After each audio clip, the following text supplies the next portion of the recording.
Hello, my dear lovely buddies. How are you all? Hope you're all good. Welcome to this session.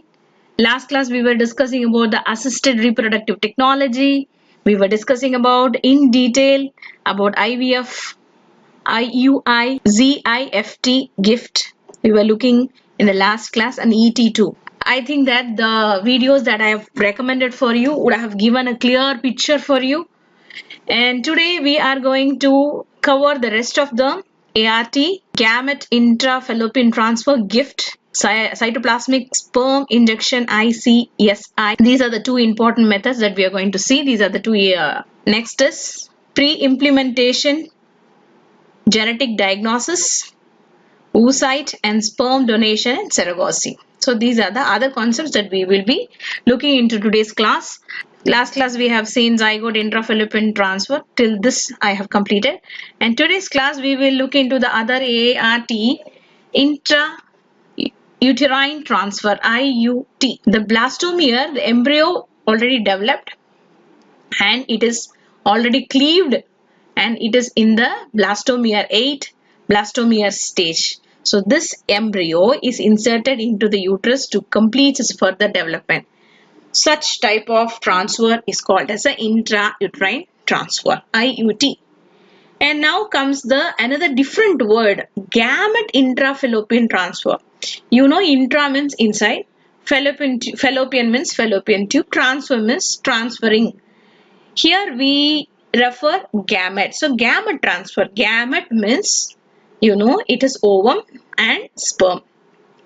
Zygote means already fertilized. So listen carefully and be very clear with this difference between GIFT and ZIFT. Have I made myself clear? Transfer of an ovum collected from a donor. Now you are transferring the gamete and you are not transferring the zygote. There in ZIFT, already the separate gametes are collected separately from the donors or from the person who is going to willingly want the pregnancy. The gametes are collected out and then fertilized inside the gamete intrafallopian transfer. Transfer of an ovum collected from the donor into fallopian tube. In this, the eggs are collected from the ovaries and placed with the sperm in one of the fallopian tubes. The zygote travels towards, now here only, after you transfer the separate gametes, fertilization occurs. And fertilization, as a result of fertilization, zygote is formed and gradually the zygote with the condition of cleavaging, it moves or glide down, travel towards the uterus and get implanted in the inner lining of uterus. So such situation. Next topic, intracytoplasmic sperm injection. Who's the cytoplasmic refers to? யாருடைய cytoplasmல இந்த sperm inject பண்ணும்? இதான் இங்க கேள்வி. So there is a difference between IVF and ICSI.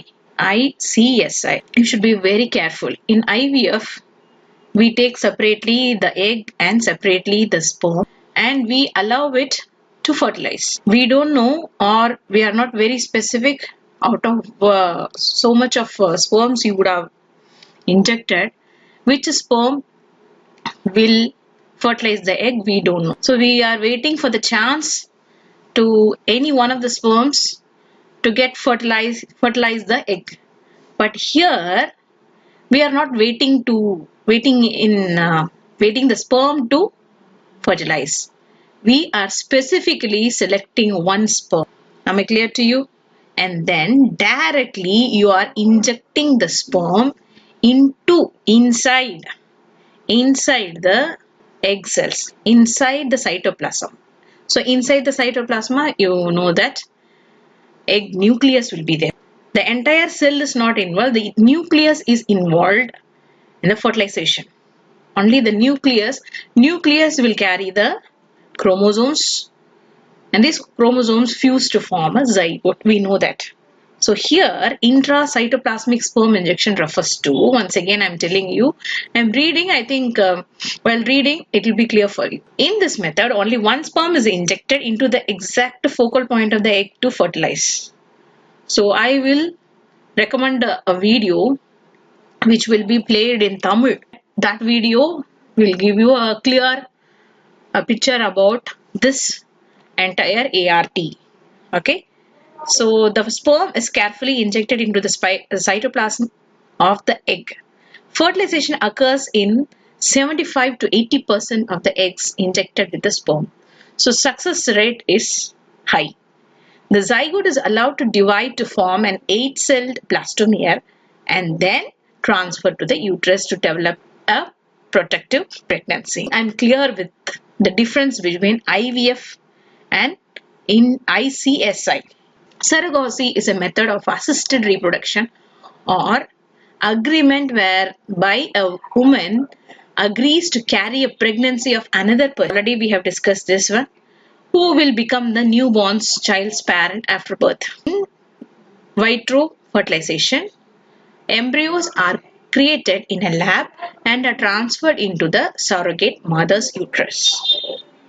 So we have already covered one syndrome. We have already covered or we have discussed about a syndrome called Meyers-Rokitansky syndrome, wherein the fallopian tube is good, ovulation is good, eggs are good, but the woman is not having a strong or the uterus is not having ability to carry or to withstand the pregnancy.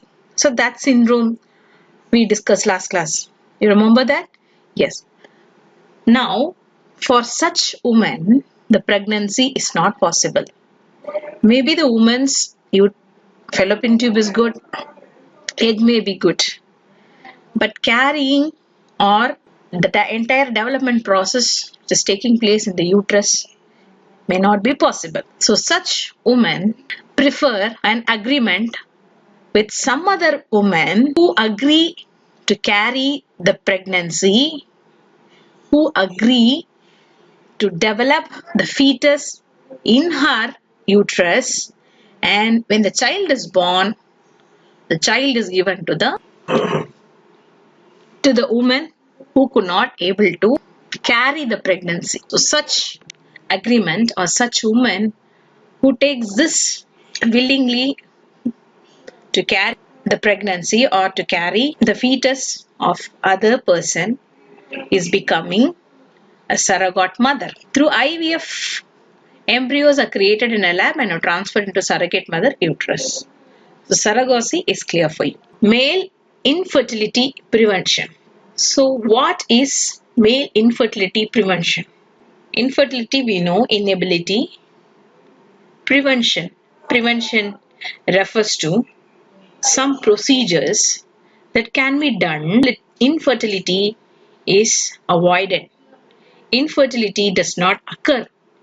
Such steps or measures which prevents this infertility is called as male infertility prevention. Azoospermia is defined as the absence of spermatozoa in the ejaculation semen on at least 2 occasions and is observed approximately in 1% of the population.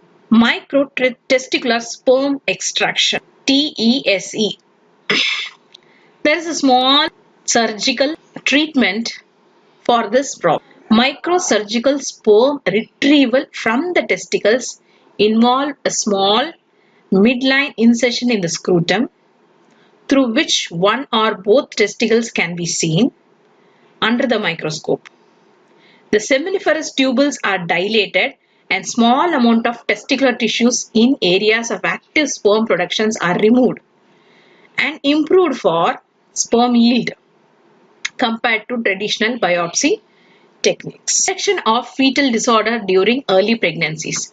So far we have discussed all about ART and now we are going to discuss in case there is a disorder observed by the medical practitioner or a doctor during pregnancy, how to detect, in what way it can be detected, and what are the technology which is useful for detecting such disorders we will see. If at all we find any disorder that is curable, then accordingly the treatment will be given. If it is not curable, then that pregnancy, okay, MTP. Now, detection of fetal disorder during early pregnancy. First technology, how to find this disorder in the early pregnancy, we will see, that is ultrasounds. Ultrasound has no known risk other than mild discomfort due to pressure from the transducer on the abdomen or vagina. No radiation is used. This entire procedure is performed based on the sound. So there is no radiation. If CT is there, there is radiation. MR is there, there is radiation. In ultrasound scanning, the sound is detecting the entire developmental stages, the entire internal features of the fetus, so that easily a doctor can identify the disorder. Ultrasonography is usually performed in the first trimester for dating, determination of the number of fetuses, and for assessment of early pregnancy complications. This is very important. Entire ultrasound scanning is very important. There are several types of ultrasound image techniques. As the most common type, the 2D ultrasound provides a flat pictures of one aspect of the baby. So you know 3 dimensions, we have 3 dimensions, 1, 2 and 3. Not only 3, we have many. Mostly used is 2. But now 3D image allow the healthcare provider to see width, height, depth of the images, which can be helpful during the diagnosis. The latest technology is 4D ultrasound, which allows the healthcare provided means doctors, providers to visualize the unborn baby moving in a real time with the 3 dimensions images. Next is amniocentesis. We have already covered this topic, amniocentesis. Amniocentesis involves taking a small sample of amniotic fluid that surrounds the fetus to diagnose for chromosomal abnormalities. Here only, in this fluid, it is taken out and the fluid will tell any chromosomal abnormalities of the fetus exist or it does not exist. Amniocentesis is generally performed in a pregnant woman between the 15th and 20th week of pregnancy. This is very important. This may be asked in 1 mark. Yeah. By inserting a long thin needle through the abdomen into the amniotic sac to withdraw a small sample of amniotic fluid. The amniotic fluid contains the cells shed from the fetus. So இந்த fluidக்கும் அந்த குரோமோசோமுக்கு என்ன miss இருக்கு connection அப்படின்னா some cells will be in the amniotic fluid which is not involved. So such a cell can be absorbed from the cell easily. The nucleus can be absorbed and from the nucleus we can easily count how many chromosomes are present. Is there any variations in the number of chromosomes? So you know that a disorder, chromosomal disorder, you know, maybe the chromosomes may be lining the uterus, fetus, a baby, and uterus. You can see the fluid which is surrounding the baby is called as amniotic fluid, and the needle is injected into that and a small liquid is taken out and checked for the cells which is present. This is how amniocentesis is performed. Next is chorionic villus CVS. Chorionic villus sampling is a prenatal test that involves taking a sample of the placental tissues to test for a chromosomal abnormalities. Tissues can be also taken, like tissues can be taken and it can also be detected. Next, fetoscope. Fetoscope is used to monitor the fetal heart rate. It will be like a funnel. They will place in the mother. The heartbeat of the child is heard through that device. And other functioning during the late pregnancy and labor. The average fetal heart rate is between 120 and 160 beats per minute. Is it too fast or too slow? What is the average heartbeat per minute? For us, it is 72, isn't it? 72 per minute is an average. But for the fetus, it is more than that, 120 to 160 beats per minute. An abnormal fetal heart rate or pattern may mean that fetus is not getting enough oxygen and it indicate other problems. With the help of a fetoscope only, if the heartbeat is more or it is less, the doctors can easily diagnose there is some problem in the fetus. So it is very easy method to check any abnormalities in the fetus. So this is the very important device. Finally, we have this box. With this we will complete the lesson now. 2 boxes remaining. I think we have completed all the diagnostic method, and ART we have finished. Breast self-examination and early diagnosis of cancer. This procedure is a small few steps. 3 steps is mentioned here. If these 3 steps are performed sequentially, we can ourselves check whether breast cancer is prevailing or not. Breast is divided into 4 quadrants, and the center, which is the 5th quadrant. Each quadrant of the breast is felt by lump using the palm of the opposite hand. So using the palm of the opposite hand, each breast should be touched and felt for any lumps. Lumps irka, edavadhu urundaiya kattiya edavadhu irukanu check பண்ணணும். Okay. Third one, the examination is done both lying down and standing position. It can be done both in the standing position, or it can be done in the lying down position. Monthly once after first week of menstrual cycle. Time at this particular period of time, if the breast cancer can be diagnosed. Okay. So this way, if there are lumps or any deviation of the nipple to one side or any blood discharge from the nipple, we can identify cancer at an early stage. இன்னைக்குமே cancer ஏர்லியாவே கண்டுபிடிச்சிட்டாங்கன்னா cure ரொம்ப ஈஸியா இருக்கும். ஸ்டெப்ஸும் ரொம்ப procedure செலவும் ஆகாது. அதே டைம்ல அவதிப்படவும் அவசியம் கிடையாது.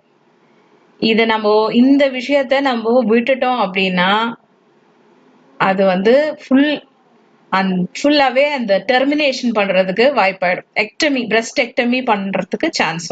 So you should be very clear with these symptoms. Mammogram, இது ஏற்கனவே நம்ம 11th நம்ம படிச்சோம். ஞாபகம் இருக்கா உங்களுக்கு? Mammogram are done for women above the age of 40 and for young girls and women below 40 years. So இது மேமோகிராம்ன்றது என்னது? நம்ம அல்ட்ராசவுண்ட் பார்த்தோம்ல, ஸ்கேனிங், அதேதான். அதே மாதிரி அல்ட்ராசவுண்ட் என்ன பண்ணுவாங்க? ஸ்கேன் பண்ணுவாங்க. Ultrasound of the breast aids in early diagnosis.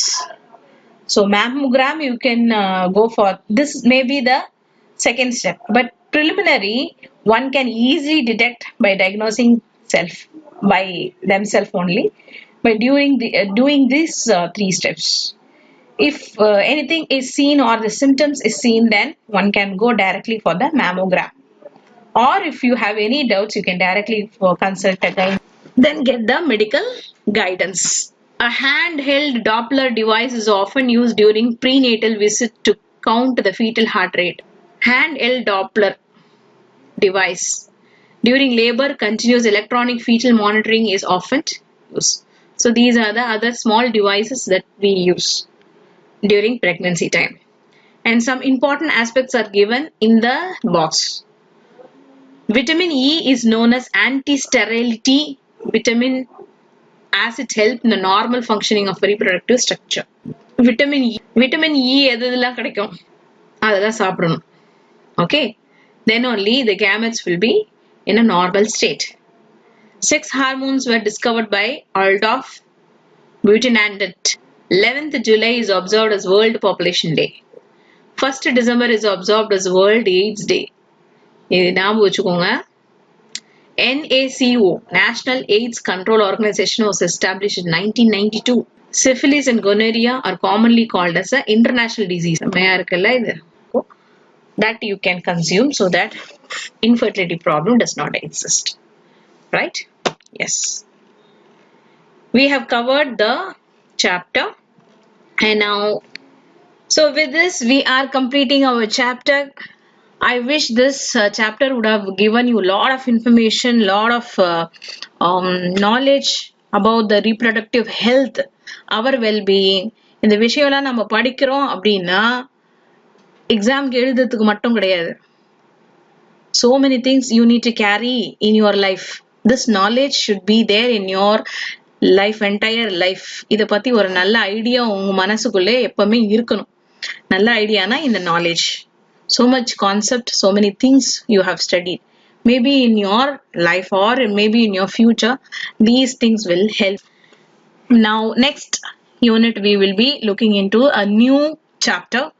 That chapter will be more interesting than this. Hope you all wait and get along with me in the next video. Thank you and see you. Bye bye.